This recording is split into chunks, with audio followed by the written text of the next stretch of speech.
बिस्मिल्लाहिर्रहमानिर्रहीम अस्सलाम वालेकुम वरहमतुल्लाहि वबरकातुहू। दोस्तों खुश रहें और अपना ख्याल रखें। आपका हमारे चैनल फर्स्ट लर्निंग पर खैर मकदम में इस्तकबाल है। आज हम लोग पढ़ेंगे अख्तरुल ईमान की शायरी के हवाले से। तो पहले इनकी हालात ज़िंदगी पर मुख्तसर से रोशनी डाल लेते हैं। अख्तरुल ईमान की पैदाइश 1915 ईस्वी में हुई, यानी 1915 में, और इनका इंतकाल 1995 ईस्वी में हुआ, यानी 1995 में। अख्तरुल ईमान नजीब आबाद ज़िला बिजनौर में पैदा हुए। इब्तदाई तालीम के बाद कुछ मुद्दत तक वो दिल्ली कॉलेज में ज़ेर तालीम रहे और दिल्ली यूनिवर्सिटी से बीए किया। शुरू में महकमे सिविल सप्लाई में काम किया। कुछ मुद्दत तक ऑल इंडिया रेडियो में भी रहे। इसके बाद मुंबई जाकर फिल्मों से वाबस्ता हो गए। इनके नज़मों के 6 मजमूए हैं। गिरदाब 1943 यानी 1953 में शाया हुआ, तारीख सैयारा 1946, सब रंग 1984 में शाया हुआ, आबेजू 1959 में, यादें 1961 में और बिन्त लम्हात 1969 में। नया आहंग 1977 में शाये हो चुके हैं। इनका कुल्लियात सरो सामान 1984 में मंजर आम पर आया। इनकी खुदनोश्त का नाम इस आबाद खराबे में है। इनकी जो खुदनोश्त है जिसमें उन्होंने अपनी ज़िंदगी की कहानी लिखी है, इसका नाम है इस आबाद खराबे में। चौथे मजमूए यादें पर 1962 में इन्हें साहित्य अकादमी अवार्ड दिया गया। तो आइए आगे बढ़ती हूँ। अख्तरुल ईमान की शायरी का आगाज़ इस वक्त हुआ जब राशिद, मीरा जी और फैज़ जैसी मोतबर और तावाना आवाज़ उर्दू नज़म की दुनिया में गूंज रही थी। अख्तरुल ईमान ने शायरी की शुरुआत उस वक्त की जब नज़म की दुनिया में कौन कौन थे? राशिद थे, मीरा जी और फैज़ अहमद फैज़ जैसी तवाना आवाज़ें, यानी कि क़ुव्वत वाली आवाज़ें, ताकतवर आवाज़ें उर्दू नज़म की दुनिया में गूंज रही थीं। अख्तरुल ईमान ने इन तीनों की पैरवी भी की और अपनी इनफरादियत का नक्श भी जमाया। इनकी पैरवी भी की यानी इनके नक्श कदम पर भी चले, इनकी तरह नज़म भी लिखा, लेकिन अपनी इनफरादियत यानी अपना एक अलग पहचान बनाया। अपनी इनफरादियत का नक्श भी जमाया यानी अपनी एक अलग पहचान बनाई। इनकी नज़मों में इनके अहद के तमाम मसाइल, मिसलन अखलाकी और मजहबी कदरों का जवाल, माशरे का बिखराव, भरी अंजुमन में इंसान की तन्हाई और बेबसी, गैर यकीनी मुस्तकबिल का खौफ, सभी कुछ नज़र आता है। उनकी जो नज़में हैं, उनकी नज़मों में उनके अहद, जो उनका अहद था, जो उनका ज़माना था, उस ज़माने के तमाम मसले मसाइल उसमें शामिल है, उनकी नज़मों में देखे जा सकते हैं। मसलन अखलाक़ी और मजहबी कदरों का ज़वाल, माशरे का बिखराव, माशरा क्या बिल्कुल बिखर चुका था। भरी अंजुमन में इंसान की तन्हाई, यानी भरी अंजुमन में इंसान, महफिल में भी क्या है, इंसान अपने आप को अकेला महसूस करता था। और बेबसी, गैर यकीनी मुस्तकबिल का खौफ, यानी जो आने वाला मुस्तकबिल था उसका खौफ था, उसका यकीन नहीं था कि आने वाला मुस्तकबिल क्या है, बहुत अच्छा होगा। तो उनकी नज़मों में ये सब बातें नज़र आती हैं, लेकिन माजी की एक याद, एक कसक बनकर इनकी शायरी के बड़े हिस्से पर छाई हुई है।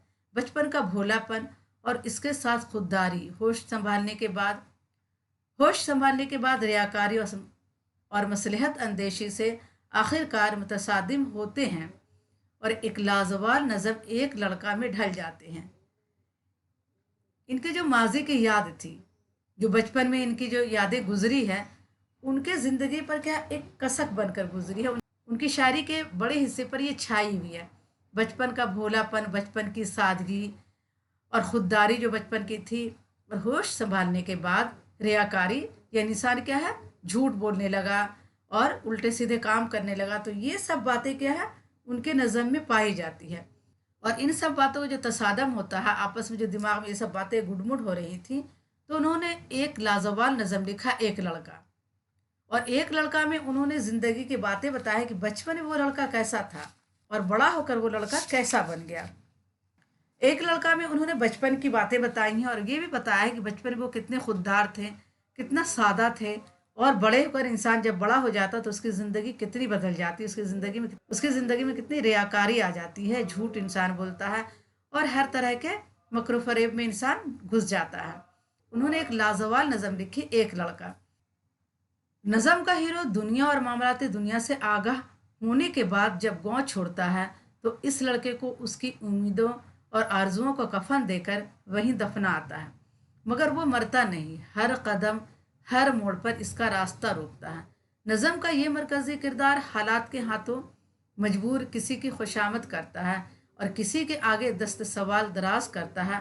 और आखिर होता ये है कि मगर जब जब किसी के सामने दामन पसारा है, ये लड़का पूछता है, अख्तरुल ईमान तुम ही हो। जब वो बचपन में आता है शहर, तो अपने बचपन को वहीं दफना आता है। लेकिन बड़े होने के बाद जब वो ज़िंदगी के हर मोड़ पर उल्टे सीधे काम करता है, दूसरों के आगे खुशामद करता है, किसी के आगे दस्त सवाल होता है, अपना हाथ फैला देता है, तो उसके दिल से एक आवाज़ निकलती है। वो पूछता है कि अख्तरुल ईमान तुम ही हो। इंसान का अलमिया यही है कि हालात इसकी कमर तोड़ देते हैं, इसके हौसले चकनाचूर हो जाते हैं, खुददारी का खून हो जाता है। कदम कदम पर वो समझौते करता है, अपने मनसब से गिरकर अरबाब इक़्तिदार के सामने गिड़गिड़ाता है। मजहबी कदरों का जैसा जवाल अख्तरुल ईमान के ज़माने में हुआ, ऐसा शायद तारीख़ में कभी ना हुआ था। और इंसान का अलमिया यही है, इंसान का किस्सा यही है कि हालात के आगे क्या है, इसकी कमर तोड़ देता है, वो झुक जाता है, झुकने पर मजबूर हो जाता है, उसके हौसले क्या है, चकनाचूर हो जाते हैं। जब वो बच्चा बचपन में था, बड़ा खुददार था, बड़ा सादा था, किसी के आगे दस्त सवाल नहीं करता था, किसी के आगे हाथ नहीं फैलाता था। जब वो बच्चा मुंबई आया, बड़ा हो गया, जब उसने ज़िंदगी को अलग तरीके से देखा, तो मगर जब किसी के सामने दामन पसारा, ये लड़का पूछता है, अख्तरुल ईमान तुम ही हो। हर जगह वो क्या है, उसे अपने अंदर से आवाज़ आती है उस बचपन की, और वो अपने आप से सवाल करता है कि क्या तुम ही अख्तरुल ईमान हो। तो मजहबी कदरों का जैसा जवाल अख्तरुल ईमान के ज़माने में हुआ, ऐसा शायद कभी ना हुआ था। ये शिकस्त व रेख्त अख्तरुल ईमान की नज़मों में जगह जगह नज़र आती है। ये शिकस्त व रेख्त यानी शिकस्त यानी हारना, और रेख्त यानी टूट फूट, यानी उस वक्त जो हालात थे बहुत ही बुरे हालात थे। और ये जो शिकस्त रेख्त है अख्तरुल ईमान की नज़मों में जगह जगह नज़र आती है, और इसकी पेशकश के लिए वो मुख्तलिफ अलामतों के मदद लेते हैं। मसलन मस्जिद के हवाले से मजहब के जवाल की दास्तान इस तरह बयान होती है। एक वीरान सी मस्जिद का शिकस्ता सा कलश पास बहती हुई नदी को तका करता है, और टूटी हुई दीवार पे चंडोल कोई मरसिया अजमत रफ्ता का पढ़ा करता है। वो टूटी फूटी हुई मस्जिद को देखकर कहते हैं कि एक वीरान सी मस्जिद का शिकस्ता सा कलश, यानी वो जो टूटी फूटी हुई मस्जिद है, पास बहती हुई नदी को तका करता है। वो मस्जिद क्या है, नदी को तका करता है। और टूटी हुई दीवार पे चंडोल कोई मरसिया अजमत रफ्त का पढ़ा करता है। और कोई चंडोल है, चंडोल कहते हैं एक खुश आवाज परिंदा जो चिड़िया से ज़रा बड़ा होता है। एक खुश आवाज परिंदा जो चिड़िया से ज़रा बड़ा होता है। और टूटी हुई दीवार पे चंडोल कोई मरसिया अजमत रफ्ता का पढ़ा करता है, यानी जो ये चिड़िया है खूबसूरत आवाज़ वाला, तो क्या है, अजमत के मरसिया पढ़ा करता है। इंसान के लरजते हाथों ने मजहब का दिया रोशन कर तो दिया, मगर इंसान इसकी निगहदाश्त से कासिर रहा। और जब इसकी हैसियत एक लाशाए बेजान किसी रह गई, तो किसी को ये तौफीक भी ना हुई कि इसकी आखिरी रसूम अदा कर देता। नतीजन ये एक बेवारिस लाश की तरह पड़ा हुआ है। इंसान ने क्या, लरजते हाथों से मजहब का दिया रोशन कर तो दिया, मगर इंसान इसकी निगाहदाश्त से कासिर रहा, यानी इसकी निगाह में नहीं रहा, इससे अलग रहा। और जब इसकी हैसियत एक लाशा बेजान किसी रह गई, लाशा यानी लाश की तरह रह गई, तो किसी को ये भी तौफीक नहीं हुआ कि इसकी आखिरी रसूम अदा कर देता। और नतीजा ये हुआ कि ये क्या है, बेवारिस लाश की तरह पड़ा हुआ मिला। एक मैला सा, अकेला सा, अफसरदा सा दिया रोज़ा रशा ज़दा हाथों से कहा करता है, तुम जलाते हो कभी, आके बुझाते भी नहीं। फिर वक्त आवाज़ देता है कि ठहरो, ये खिदमत में खुद अंजाम दूंगा। और वक्त क्या कहता है कि ठहर जाओ, मैं ये खिदमत में खुद अंजाम दूंगा। तेज़ नदी की हर एक मौज तलाता में बरदोश चीख उठती है वहीं दूर से, फ़ानी फ़ानी कल बहा लूँगी तुझे तोड़ के साहिल के क़यूद। और फिर गुंबद व मीनार भी पानी पानी। तेज़ नदी के जो तलातुम है, जो उसका तेज़ बहा है, वो क्या कहता है, दूर से ही कहता है कि मैं कल तुझे बहा ले जाऊंगी साहिल के क़ैयूद से, यानी साहिल के क़ैद से मैं तुझे बहा ले जाऊंगी, और हर जगह फिर क्या होगा, पानी पानी होगा। तो क्या है, दुनिया क्या है, फना होने वाली चीज़ है, हर चीज़ को फना होना है, ख़त्म होना है। तो यहाँ पे यही कहा जाता है कि चीख उठती है वहीं दूर से फ़ानी फ़ानी, कहती है कि मैं तो सब चीज़ को ख़त्म करने वाली हूँ, दुनिया क्या है, ख़त्म होने वाली चीज़ है, और दुनिया को क्या है, एक ना एक दिन ख़त्म होना है। ये तेज़ नदी वक्त की अलामत है, ये तेज़ नदी क्या है, वक्त की अलामत है, जो हर शय को अपनी रौ में ले जाती है, हर शय को यानी हर चीज़ को अपनी रौ में यानी अपनी बहाव के साथ ले जाती है, वक्त के साथ सबको ले जाती है। शेक्सपियर ने एक सानेट में कहा है कि वक्त एक दरांती के मानिंद है जो गालों के गुलाबों और कदों के बूटों को काट फेंकती है। शेक्सपियर ने एक सानेट में कहा है कि वक्त क्या एक दरांती की तरह है। दरांती कहते हैं फसल काटने का जो चाक छुरा होता है उसे दरांती कहते हैं, जो हल्का, जिसका मुंह गोल होता है। तो वो क्या कहते हैं कि वक्त एक दरांती की तरह है जो गालों के गुलाबों और कदों के बूटों को काट फेंकती है। इसके ज़िद में जो आए फना हुए बगैर नहीं रहता, यानी वक्त के ज़िद में जो आए वो फना हो जाता है, फना हुए बगैर नहीं रहता है। इकबाल ने कहा है कि वक्त वो कसौटी है जो मुझको परखता है, ये तुझको परखता है। इकबाल की नज़म है मस्जिद करतबा, उन्होंने लिखा है वहाँ पे कि तुझको परखता है ये, मुझको परखता है ये, सिलसिलाए रोज़ व शब सैरे फ़िए कायनात। तो उन्होंने कहा है कि दुनिया की हर चीज़ क्या फना होने वाली है, और वक्त क्या है, सबको परखता है, वक्त अपनी कसौटी पर सबको परखता है, और इस कसौटी पर जो खोटा उतरे मौत उसका अंजाम है। अख्तरुल ईमान की नज़मों में भी वक्त की कमोबेश यही कैफियत नज़र आती है, और अख्तरुल ईमान भी क्या है, वक्त के बारे में यही बताते हैं कि वक्त क्या है, आती है और चली जाती है, दुनिया की हर चीज़ को क्या है, फना होना, और दुनिया की हर चीज़ को क्या है, फना होना है।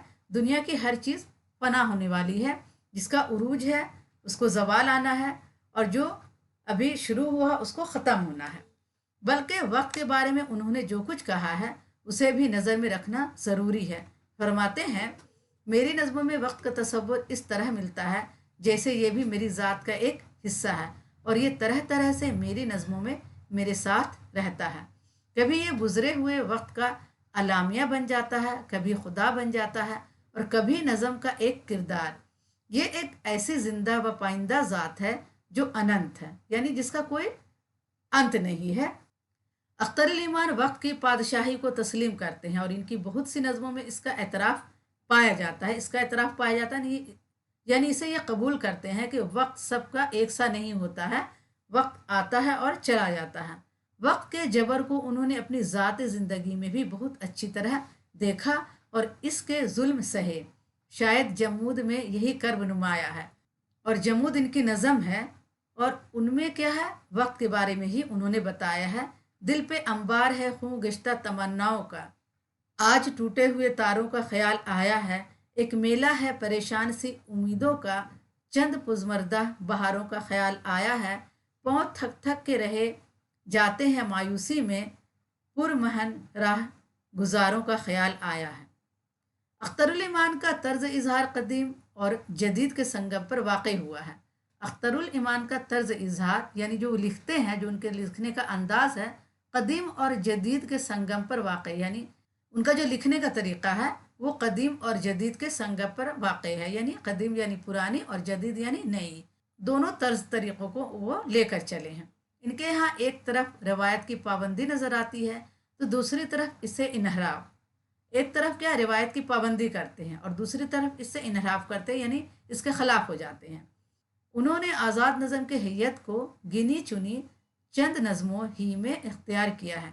इनके ज़्यादातर नज़में पाबंद और नीम पाबंद है, यानी इनकी जो ज़्यादातर नज़में हैं वो पाबंद नज़में लिखी गई हैं, पाबंद नज़म की हैयत में लिखी गई हैं, या नीम पाबंद नज़म की हैयत में लिखी गई है। ये बात भी याद रखने की है कि इनकी इब्तदाई ज़माने के कलाम में ज़्यादातर तरन्नुम और नगमगी पाई जाती है, जिसमें आगे चलकर नुमाया कमी होती चली जाती है और ड्रामाई अनसर में इजाफा हो जाता है। शुरू में जो वो नज़म लिखते हैं वो तरन्नुम और नगमगी उसमें पाई जाती है, लेकिन आगे चल कर क्या है, इसमें कमी हो जाती है, और इनकी नज़म क्या है, ड्रामाई अंदाज में लिखे जाते हैं। उन्होंने बाद के नज़म क्या है, ड्रामाई अंदाज में लिखा है। रमजियत, इमायत और अलामत साजी अख्तरुल ईमान की नज़मों का खासा है। इसलिए बहुत सी नज़में ऐसी हैं जो कारी की गिरफ्त में नहीं आती।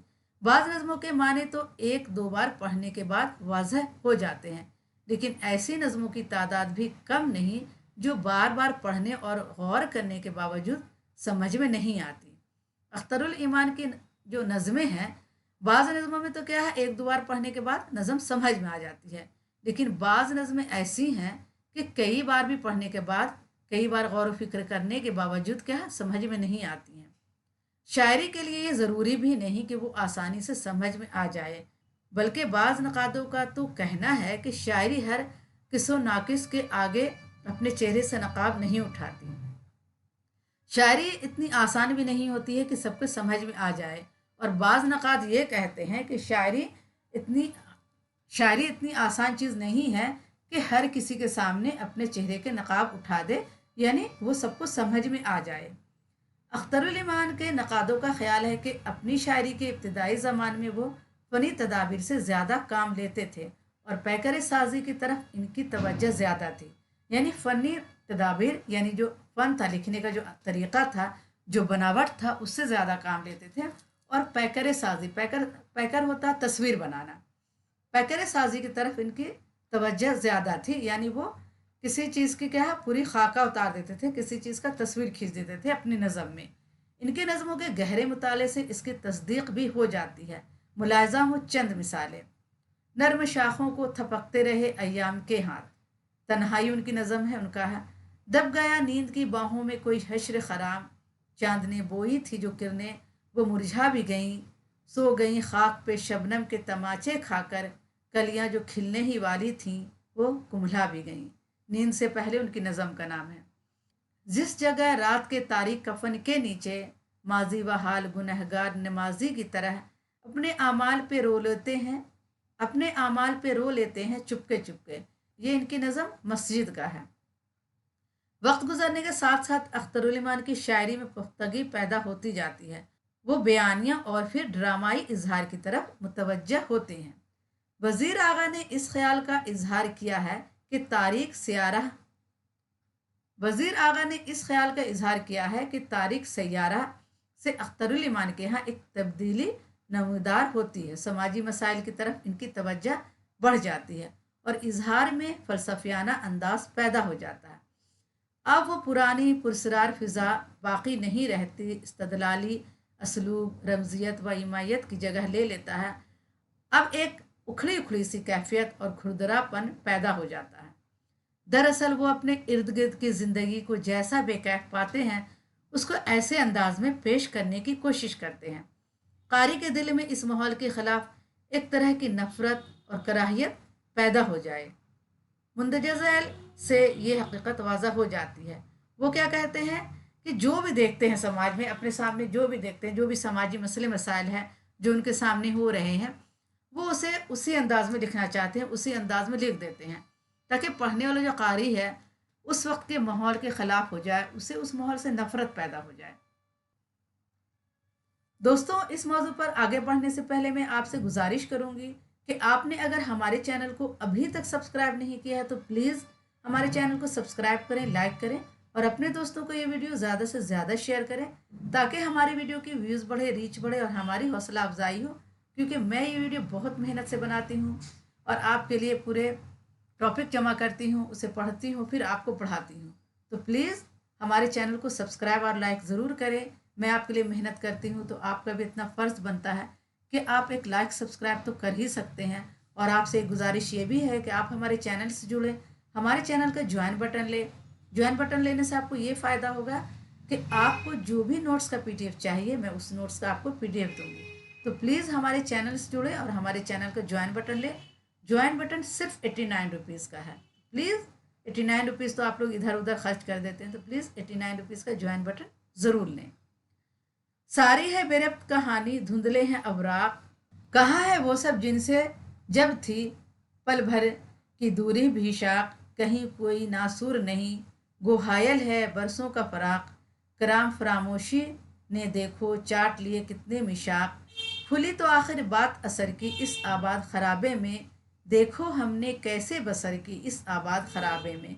ये इनकी यादें नज़म है, उसका है इस आबाद खराबे में। और उनकी खुदनोश्त का नाम भी क्या है, इस आबाद खराबे में है। इजहार की ये तब्दीलियाँ अख्तरुल इमान की शायरी के नए रुख का पता देती हैं और जाहिर है अभी इनकी शायरी को एक लंबा सफ़र तय करना है। तो दोस्तों आज के लिए इतना ही काफ़ी है। इंशाल्लाह अगली वीडियो में फिर मुलाकात करूँगी। अगर आपको किसी टॉपिक पर वीडियो चाहिए तो हमें कमेंट बॉक्स में ज़रूर लिखें, मैं उस टॉपिक पर आपको वीडियो बनाकर दूंगी। और आपसे गुजारिश है कि अगर आपने हमारे चैनल को अभी तक सब्सक्राइब नहीं किया है तो प्लीज़ सब्सक्राइब करें, लाइक करें और अपने दोस्तों को ये वीडियो ज़्यादा से ज़्यादा शेयर करें। और आपसे एक गुजारिश ये भी है कि आप हमारे चैनल से जुड़े, हमारे चैनल को ज्वाइन बटन ले। ज्वाइन बटन सिर्फ 89 रुपीज़ का है, ज्वाइन बटन सिर्फ 89 रुपीज़ का है। प्लीज़ ज्वाइन बटन लें। और आपको ज्वाइन बटन लेने से ये फ़ायदा होगा कि आप जो भी नोट्स का PDF चाहेंगे मैं उस नोट्स का PDF आपको दूंगी। तो आज के लिए इतना ही काफ़ी है। इंशाल्लाह अगली वीडियो में फिर मुलाकात करूंगी। अल्लाह हाफिज़।